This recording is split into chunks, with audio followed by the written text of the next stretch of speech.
Allah menguji seseorang itu tempatnya di hati.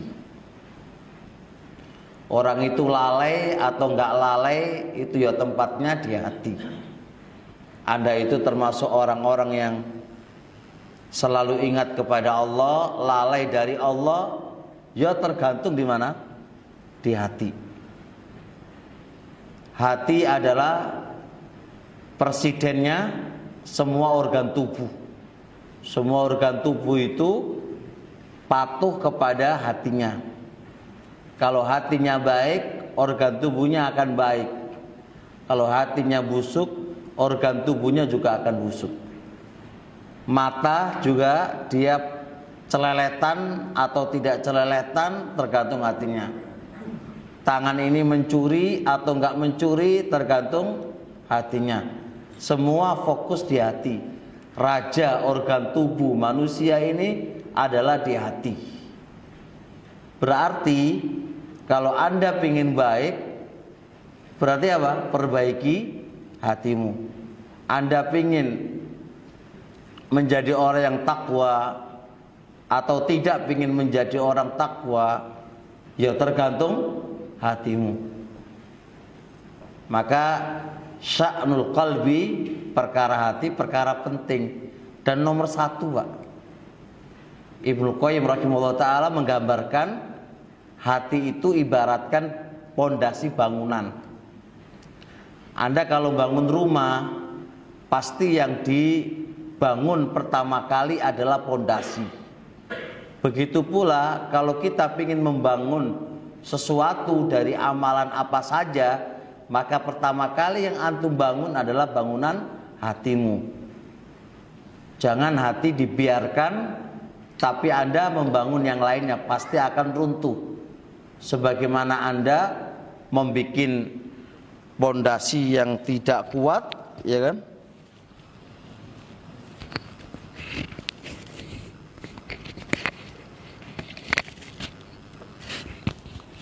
Membuat pondasi yang tidak kuat, ya lalu mewah gentengnya, mewah temboknya, keramiknya mewah, percuma, Pak. Karena pondasinya nggak akan kuat, pasti akan runtuh. Begitu pula hati. Kalau hatinya nggak kuat, ya pasti akan runtuh. Ketika ada musibah, ketika ada masalah menerpahmu, pasti kamu akan hancur dan kamu akan jatuh dalam dosa dan maksiat. Maka berarti hati itu pondasi utama dalam diri kita. Hati itu bisa melihat dan bisa buta. Hati itu bisa sehat dan bisa sakit. Hati bisa hidup dan bisa mati, Pak. Hati itu bisa putih dan juga bisa hitam. Hati itu juga bisa lurus dan bisa bengkok. Hati itu bisa lapang dan bisa sempit. Hati itu bisa lunak dan bisa keras. Hati itu bisa ini semua adalah keadaan yang insya Allah kita akan pelajari satu persatu. Nah, jadi kesimpulannya dari keterangan di awal tadi, pentingnya kita mengetahui keadaan hati kita. Pentingnya kita mengetahui apa? Keadaan hati kita. Kemudian selanjutnya, apa definisi hati?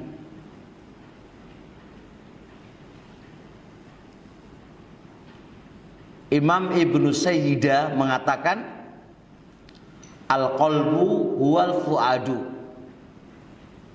Hati adalah hati yang ada di dalam dada ini, Pak, ya. Itu hati. Ada yang mengatakan hati adalah akal.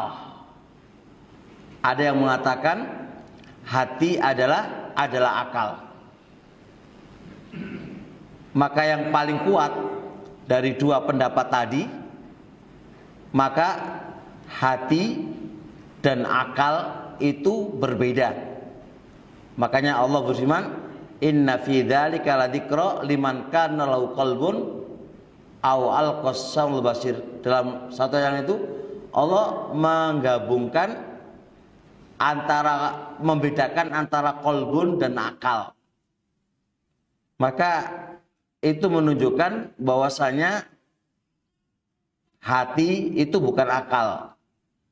Akal itu sendiri dan hati itu sendiri. Akal itu yang terletak di kepala dan hati itu yang terletak di mana, di dada. Tapi tetap selalu ada kaitan antara akal dengan apa? Dengan hati. Hati itu akan bagus, maka akalnya juga akan bagus. Kalau hatinya busuk, maka berarti apa? Akal pasti akan busuk.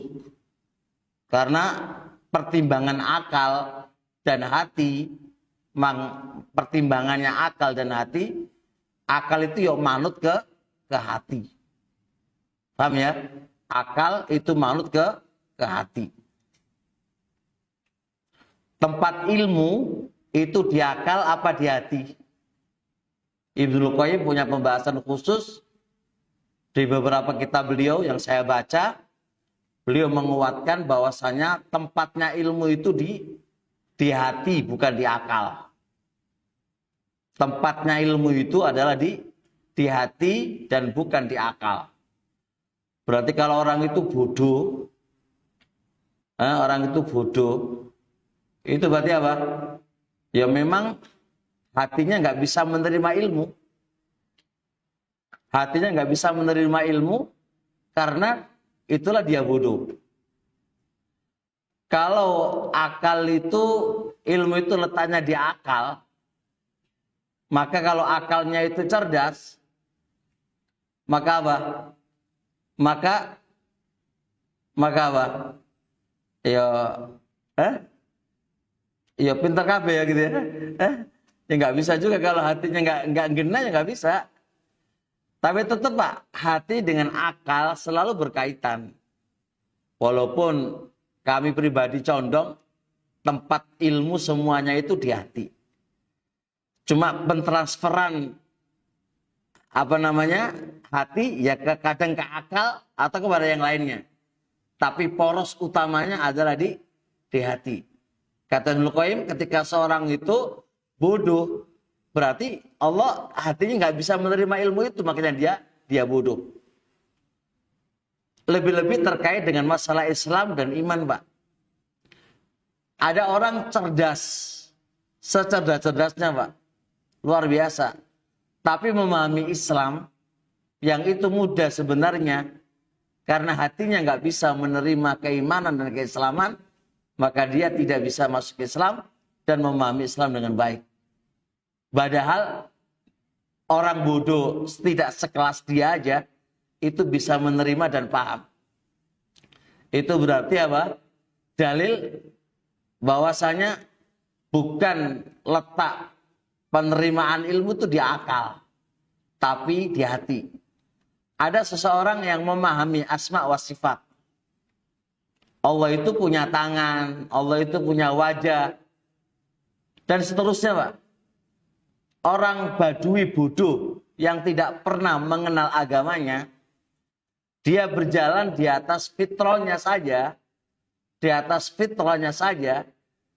itu dia mengakui bahwasanya Allah itu punya tangan, mendengar, dan yang lain, Pak.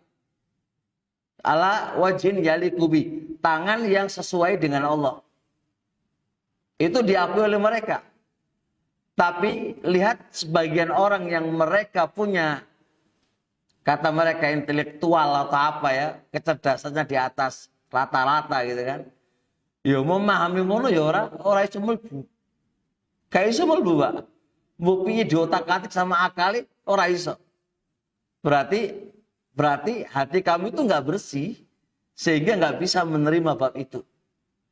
Coba lihat jenengan orang-orang yang ahli ahli apa? Ahli filsafat dan ahli mantek itu mengotak-ngatik masalah ketuhanan, Pak. Allah itu diotak-atik sampai stres. Ujung-ujungnya ya jadi stres. Jadi stres, Pak. Hah? Kasus Allah itu di mana saja? Kasus Allah itu di mana?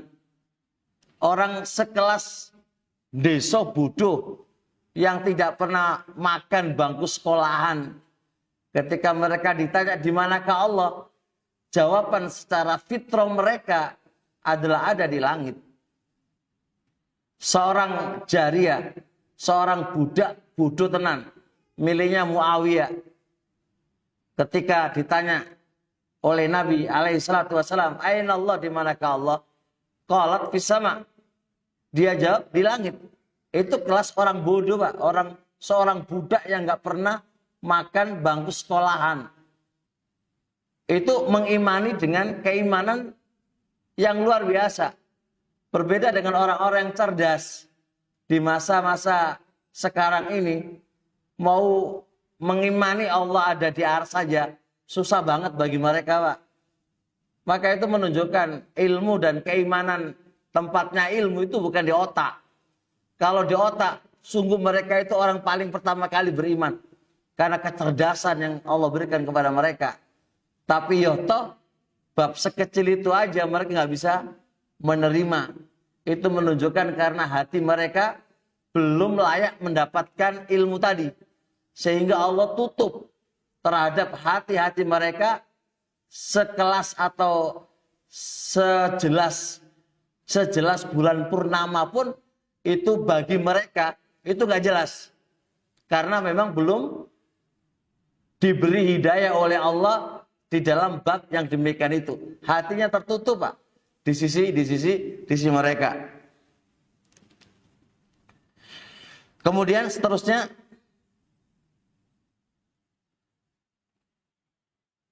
gambaran hati. Al-Imamul Ghazali dalam kitab Ihya Ulumuddin menggambarkan manusia itu hampir rata-rata memiliki 4 sifat di dalam hatinya. Yang pertama, mereka sifat tabaiyah, binatang buas. Hatinya kayak binatang buas. Yang kedua, hatinya kayak binatang ternak. Ketiga, hatinya kayak syaitonia, setan, Pak. Yang keempat, hatinya itu robbaniyah. Hatinya itu robbaniyah. Coba lihat jenengan dalam kehidupan kita dan lihat orang-orang di sekitar kita. Kapan orang itu hatinya kayak binatang buas, Pak? Kapan? Manakala hawa nafsu sudah menguasai dia. Hawa nafsu marah sudah menguasai dia. Ketika dia marah, maka dia menghujat, membunuh, kayak binatang buas. Tidak punya welas kasih dalam hatinya. Orang tuanya pun dibunuh. Dipotong-potong kayak motong daging. Dan seterusnya. Pernahkah terjadi? Itu berarti sudah hatinya itu kayak apa? Kayak binatang buas. Kemudian seorang kayak binatang ternak. Berapa banyak nafsu menguasai seseorang. Sehingga perbuatan dia seperti binatang buas, seperti binatang ternak. Mereka berbuat zina di sepanjang jalan, tidak punya rasa malu. Lihat tahun baru kemarin, laki muda-mudi, semua beragama Islam. Bagaimana Syahwat mereka menguasainya, sehingga mereka kayak binatang. Mereka kumpul kebo di sepanjang jalan, sepanjang hotel, sepanjang penginapan. Seluruhnya berbuat apa-apa yang Allah murkai. Maka bagaimana hati mereka kayak binatang ternak. Mereka telanjang tanpa ada rasa malu di depan laki-laki yang tidak mahramnya, dan laki-laki pun tanpa malu di depan wanita yang tidak mahramnya. Telanjang bulat di depan mereka, kemudian berbuatlah zina apa yang mereka lakukan. Ini semua hati mereka itu kayak binatang ternak. Iya, dia tidak membunuh. Iya, dia tidak menghujat. Iya, dia tidak memotong-motong tubuh orang. Iya, benar. Karena dia sebatas binatang ternak. Berbeda dengan binatang buas. Terjadi di sekitar kita kan gitu, Pak. Model ketiga, hati mereka kayak syaitonia. Kayak syaiton. Bagaimana mereka membuat makar, tipu muslihat, bagaimana mereka berkorupsi, bagaimana mereka mengambil harta orang lain, bagaimana mereka luar biasa. Bisa dilihat hati-hati mereka kayak hati-hati syaiton. Hati-hati syaiton. Kemudian yang keempat, hati-hati robbaniyah. Hati-hati yang mengangkat dirinya sebagai Rob. Hati-hati mereka mengangkat dirinya orang-orang yang tinggi kayak Fir'aun. Maka manusia itu nggak lepas dari model 4 ini. 4 model ini, Pak, itu akan ada pada diri kita. Sehingga kalau kita tidak waspada dan tidak mencermati bagaimana keadaan hati kita tanpa sadar nggak bisa jatuh pada satu dari 4 ini. Naudzubillah. Kalau kita tidak pelajari hati ini dengan benar, maka bisa jadi hati ini akan mengangkat diri Anda sebagai Tuhan, sebagai Nabi, sebagai Tuhan, sebagai Nabi. Kalau kita nggak mempelajari dengan benar dan baik, maka bisa jadi hati kita kayak syaitonia. Kalau kita tidak mempelajari dengan baik, bagaimana hati kita bisa-bisa kayak binatang buas atau binatang ternak. Sebagaimana teman-teman kita, saudara-saudara kita, terjadi apa yang terjadi pada diri mereka. Oleh karenanya, penting banget mempelajari bab hati ini. Mempelajari bab hati ini.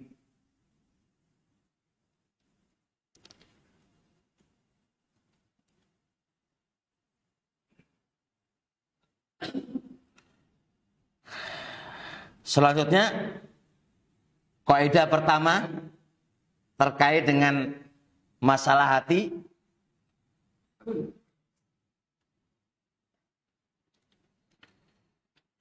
adalah bersihnya hati itu semisal pertumbuhan badan, Pak. Bersihnya hati, baiknya hati, bersihnya hati itu semisal kayak pertumbuhan badan kita. Pertanyaannya gini, Pak. Coba perhatikan badan kita. Badan kita bagaimana bisa tumbuh dengan baik? Caranya apa coba? Pasti Anda tumbuhkan atau Anda beri makanan-makanan yang bergizi. Biar badanmu itu sehat dan tumbuh dengan baik. Yang kedua, pasti Anda mencegah tidak memberikan apa-apa yang bisa merusak badanmu. Apa aja? Anda cegah. Tidak makan yang kayak semisal ini, membahayakan ke badan. Nggak minum apa-apa yang berusak, yang bisa merusak badan kamu. Itu pasti Anda perhatikan itu. Sehingga tubuh kamu sehat dan bagus. Anda pasti olahraga. Olahraga yang mana? Yang rutin. Itu pasti antum akan lakukan itu. Kalau antum paham ini, maka perhatikan posisi hatimu juga. Hati kamu juga pingin makanan yang bisa hidup hatimu itu. Biar bisa sehat hati kamu.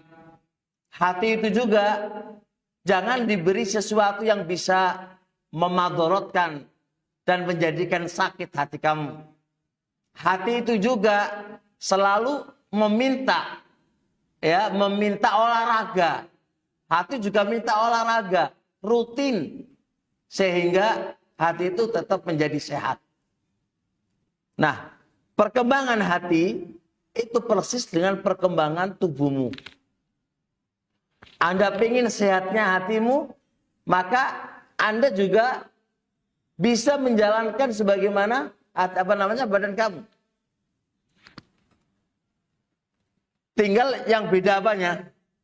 Asupannya. Kalau badan itu sehat, maka bagaimana asupannya? Makanan yang bergizi. Terus makanan yang mengandung apa itu? Mengandung apa? Kimia atau apa wis, jenengan harus berhenti. Yang berminyak, makan apa mana? Makan apa? Yang bertepung-tepung wis sembuh apa iku wis, itu hendaknya dihentikan kalau pengen sehat. Olahraga rutin supaya sehat badanmu, kan gitu kan. Pertanyaan yang kedua, bagaimana asupan hati? Asupan hati adalah ketaatan kepada Allah. Anda harus menjalankan ketaatan kepada Allah.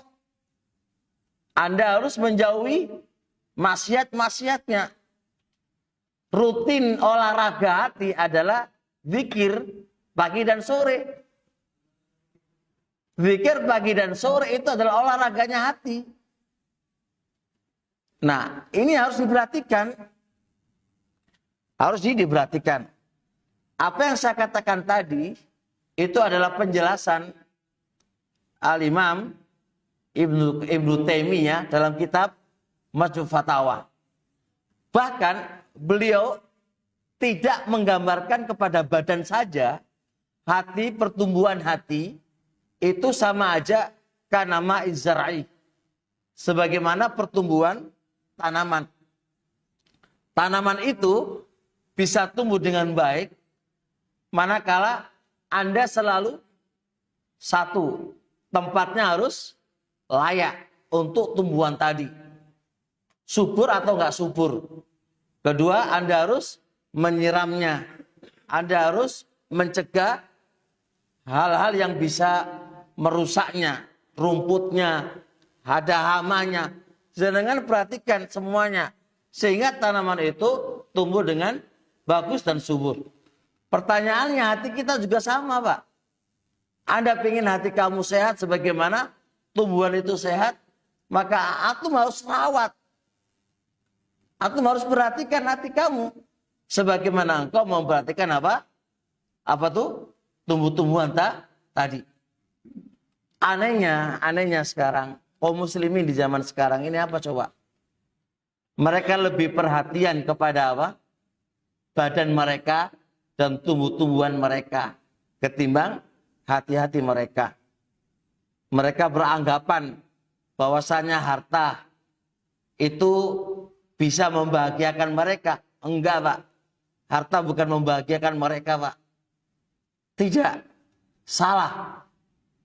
Real kenyataan berapa banyak orang yang kaya stres dengan keadaan mereka, Pak. Orang yang tanamannya bagus, lalu mereka bahagia, enggak. Berapa banyak orang yang tanamannya bagus, tapi tidak mau bikin mereka bahagia, Pak. Bahagia itu di hati, bukan di mata. Kalau hati kamu nggak bisa menerima, kalau hati kamu nggak bisa mengenali Robnya, Pak, bagaimana kamu akan bahagia?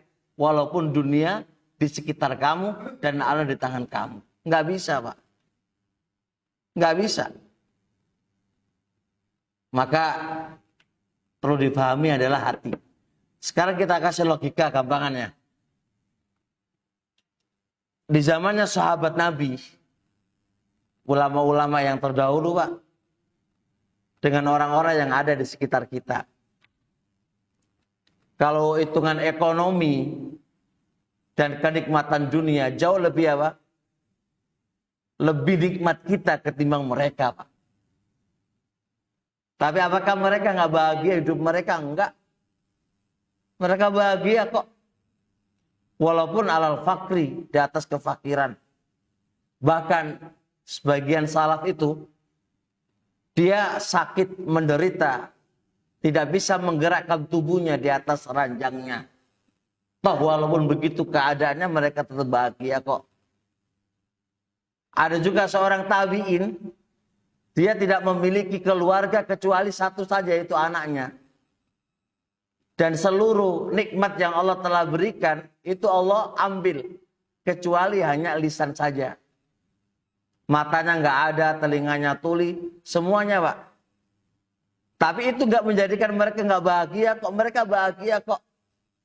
Mereka menerima apa yang Allah telah berikan kepadanya. Tidak ada istilah penyesalan.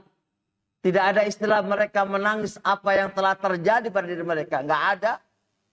Mereka tetap enjoy dan bahagia. Happy, Pak, mereka. Itu bukti. Bahwasanya kebahagiaan bukan di mata.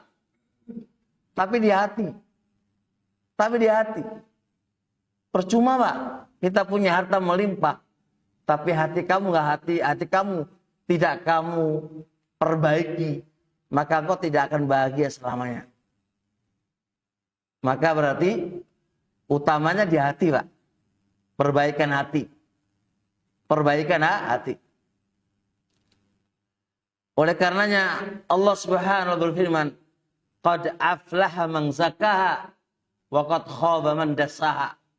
Sungguh aflaha bahagia man zakkaha, orang yang mensucikan hatinya.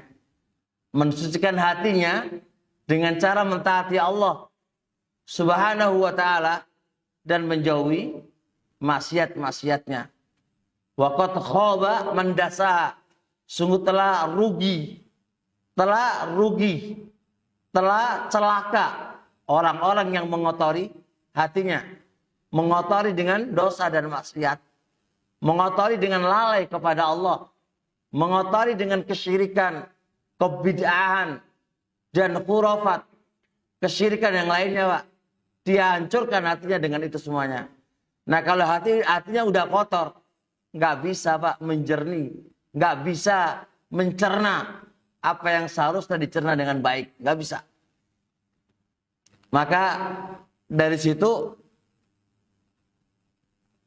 pentingnya memperhatikan hati kita setiap hari. Sudahkah engkau asumsi engkau sudah beri makan hati kamu atau belum kamu kasih makan? Anda jangan berpikir perutku belum makan, anak-anakku belum makan, istri-istriku belum makan. Hendaknya engkau berpikir juga, kira-kira aku sudah memberi makan hatiku atau belum? Sudah memberi makan kepada anak-anakku dan istriku atau belum? Makanan mereka, asumsi mereka adalah ketaatan kepada Allah Subhanahu wa taala. Jadi logikanya begini. Pagi-pagi antum sudah ngasih sarapan ke anak-anak kita, Pak. Tapi pertanyaannya, sudahkah anak-anak itu suruh baca Al-Qur'an di pagi hari? Berzikir dulu, menjalankan ketaatan dulu baru makan?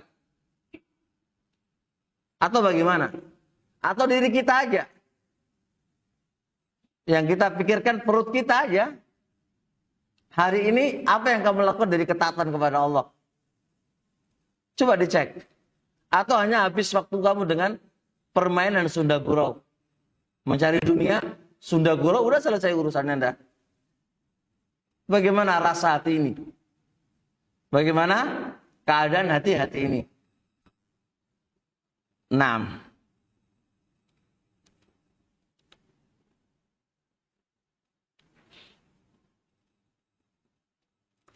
Taib. Jelas insya Allah kaidah pertama. Kaidah yang kedua.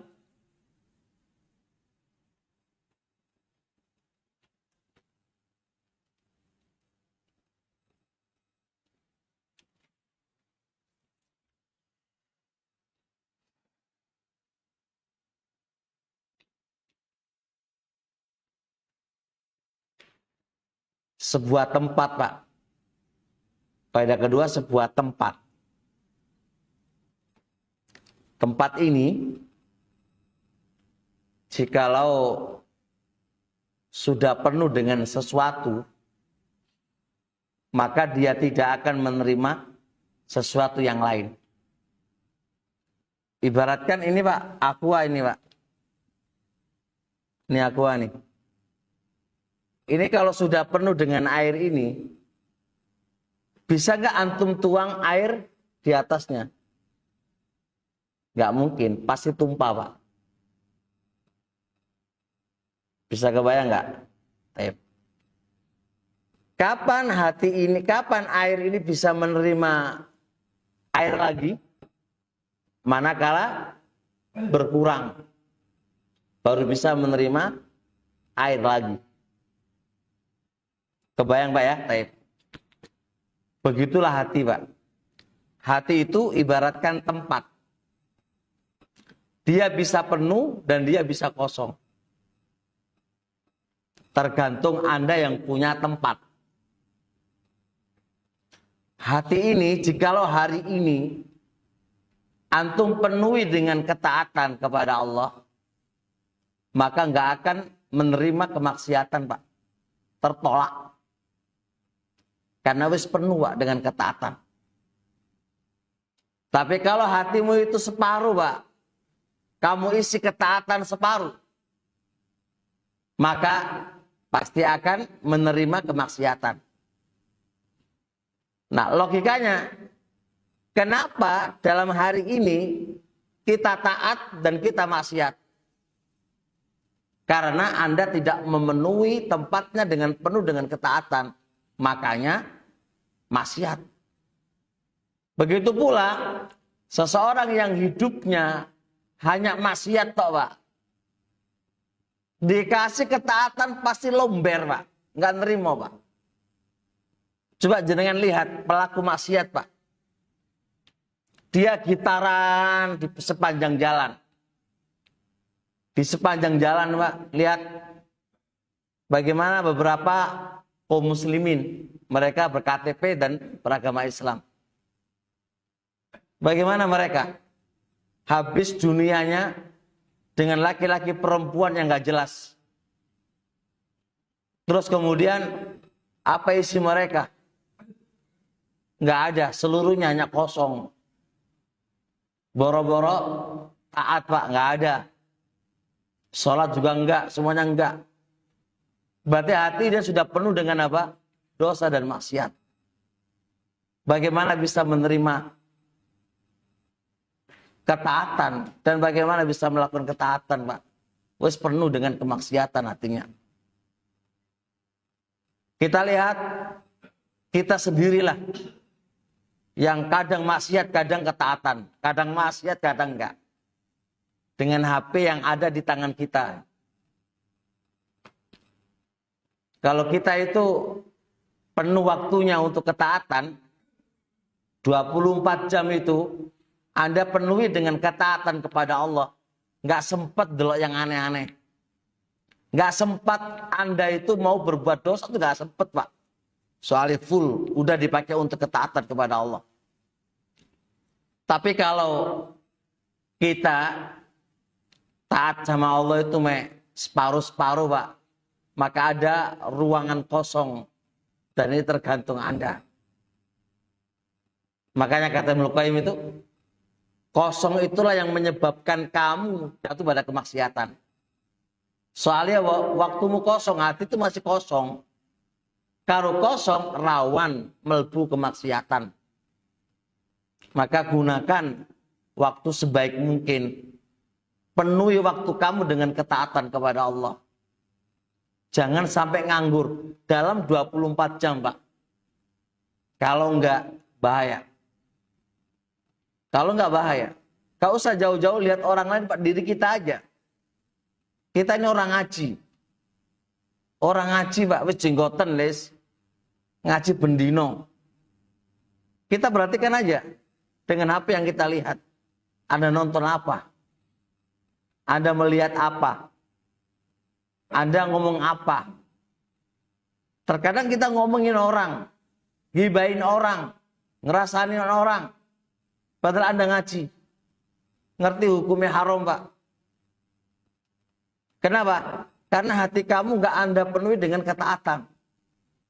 Makanya masih menerima yang lain. Berbeda dengan orangnya selalu dipakai untuk ketaatan. Dan ini rahasianya. Kenapa Nabi dan para sahabatnya itu faida faraghta fangsop. Apabila telah selesai satu kerjaan, dia pasti mencari kerjaan yang lain. Kalau dia udah selesai menjalankan ketaatan ini, tidak ada rehat bagi mereka dalam menjalankan ketaatan, Pak. Anda rehat dari kerjaan, oke. Ketaatan itu nggak ada rehatnya. Ketaatan itu nggak ada rehatnya. Nggak ada istirahatnya. Kalau Anda istirahat dari ketaatan, jatuhnya Anda dalam dosa dan maksiat. Benar, Pak? Sekarang anak-anak sekolah di pondok. Di pondok waktunya full, Pak. Untuk belajar. Pas dia pulang, apa yang terjadi? Apa tadi? Karena waktunya kosong, Pak. Orang tuanya juga nggak mendukung. Ngasihlah HP. Hasilnya yang lain. Aku ngapain? Coba lihat. Kenapa dia nggak melakukan apa yang dilakukan di pesantren? Yang waktunya full dengan ketaatan kepada Allah. Nggak sempet nyelatu orang. Nggak sempet yang ini, Pak. Tapi ketika waktu itu kosong, apa yang mereka lakukan? Pertanyaan begitu. Dan jangan perhatikan santri-santri atau siapa yang dia punya waktu pertemuan sama akhwat kayak atau apa. Karena dia kosong, Pak. Kosong. Dia tidak menghabiskan waktunya dan memenuhi hatinya dengan ketaatan kepada Allah Subhanahu wa taala. Bisa dipahami insyaallah ya? Baik. Selanjutnya, kalau hati itu sudah cinta kepada ketaatan, Pak, maka tidak akan tersisa pada dirinya cinta dengan kebatilan. Hati kalau sudah cinta dengan Al-Quran, maka tidak ada dalam hatinya cinta dengan musik. Kalau dia cinta dengan ketaatan, dengan apa, nggak ada dalam hatinya cinta hal-hal yang jangankan yang maksiat, Pak ya, yang mubah-mubah aja itu nggak ada waktu bagi mereka. Bal-balan atau yang nggak ada, Pak. Hati udah full dalam ketaatan sudah. Nggak ada untuk senang dengan perkara-perkara yang mubah itu. Hati mubah lu orang ono waktunya, Pak. Maka kalau hati kita ini saya senang musik, saya senang ini, berarti hati kamu itu nggak murni mencintai Al-Quran, mencintai Allah. Maka masih ada peluang, Pak. Kalau hati kita ini, saya senang pacaran, saya senang delok wong wedo atau yang lain. Berarti apa? Hati kami itu nggak penuh dalam mentaati Allah Subhanahu wa taala. Tergantung kita sekarang, Pak. Anda sekarang tergantung diri kita sekarang. Ini pilihan kita. Anda masih adakah hati untuk cinta dengan kemaksiatan? Atau perkara-perkara yang tidak ada faedahnya? Maka tergantung kita sekarang. Anda pingin selamat atau enggak? Tergantung diri kita, Pak. Udah. Pilihan kita itu sudah. Kaidahnya jelas. Kaidahnya jelas. Selama masih kosong, Pak, maka pasti dipakai untuk kemaksiatan. Jelas. Anda saya senang main game. Berarti ya, hatimu saya ono sing kosong, Pak. Seneng game, santri terus Mahasiswa gimana wae entek waktumu gimana tok. Itu berarti apa itu? Saya kosong hatimu itu. Kalau antum ingin berhenti darinya, penuhi hati kamu untuk ketaatan kepada Allah. Penuhi. Kalau enggak bahaya itu. Nanti jadi game online, mana? Judi online, semua masalah. Semua masalah nanti itu. Mari ngono kayak ada seorang yang status wajahnya distatuskan, tubuhnya itu nganggur, Pak. Hatinya itu orang dipenuhi dengan ketaatan, Pak, nganggur. Maka peluang jatuhnya kita kepada kemaksiatan, kenapa coba? Karena Anda masih ngasih ruang hati kamu untuk itu. Enggak kamu pakai ketaatan, Pak. Ada ruang untuk itu, Pak. Makanya kan ada ruang, jatuhlah pada kita kemaksiatan kepada Allah Subhanahu wa taala. Tapi nggih, cukup 2 kaidah dulu insyaallah. Sakit dipahami enggak, Pak? Udah nggih? Udah nggih? Burung. Hah? Lah, ayo insyaallah.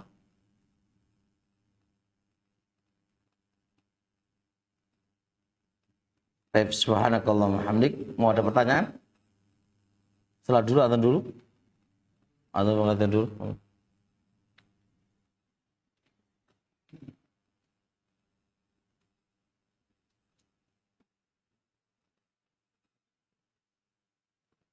Allahu Akbar. Allahu Akbar.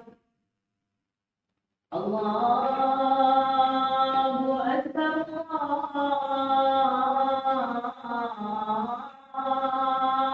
Akbar.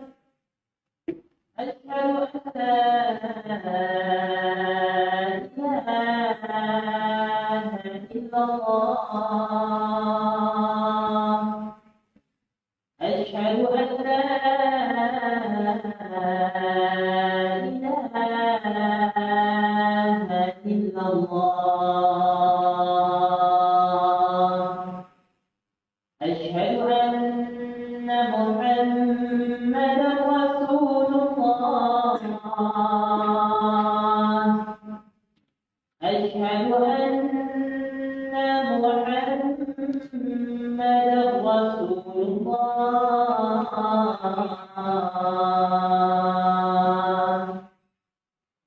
Hayya 'alas salat.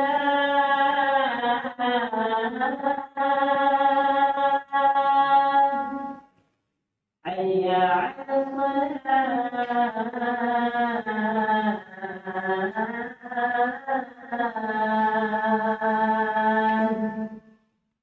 Hayya 'alas falah.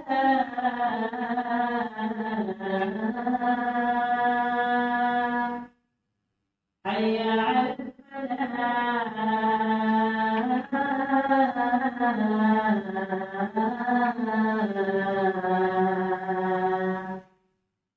Allahu Akbar. Allahu Akbar. La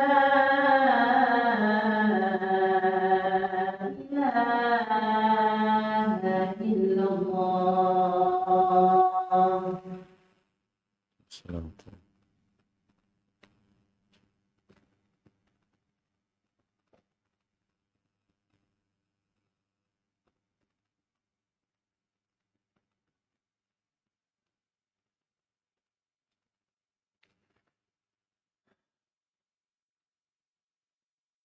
Baik, enggak ada yang bertanya, Bu. Apa Ibu? Bapak Ibu, Bapak ya. Hah? Iki menengkapi iki berarti apa iki ya?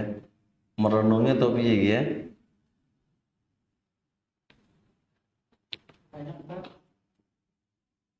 Oke.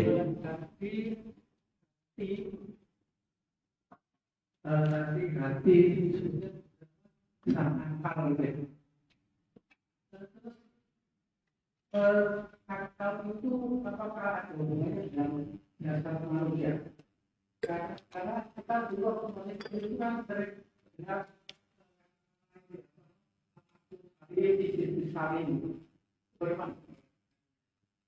Tetap akal bagian dari tubuh manusia, Pak.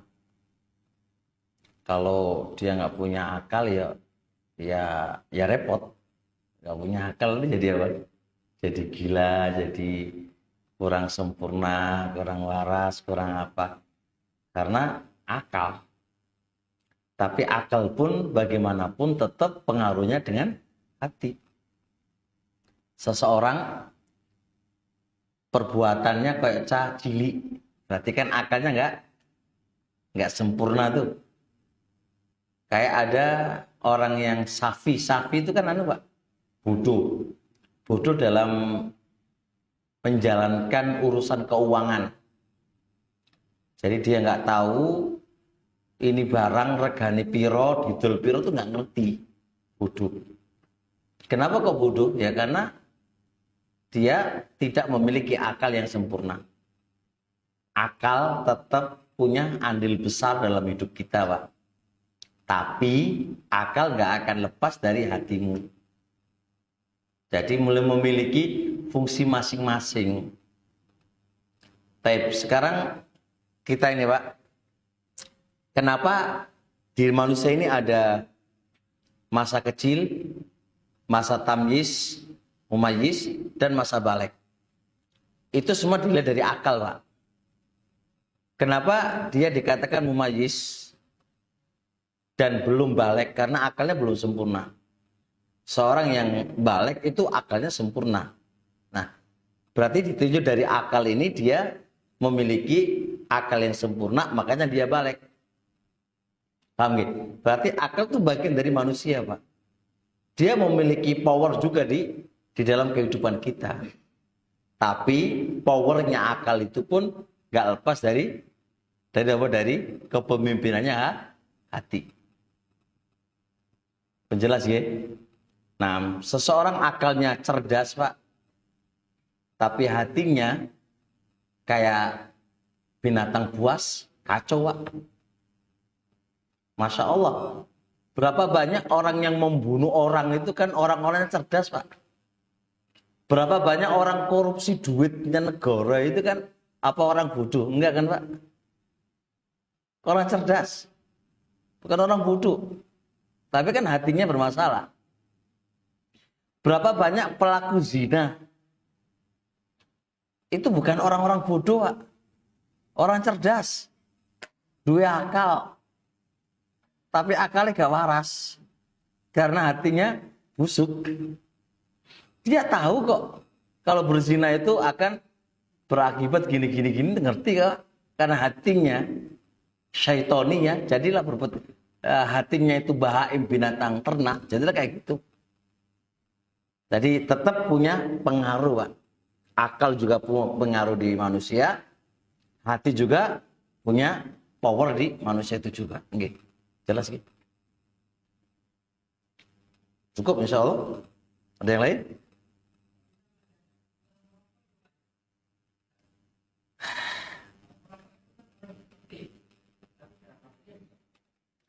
Beda mana sih?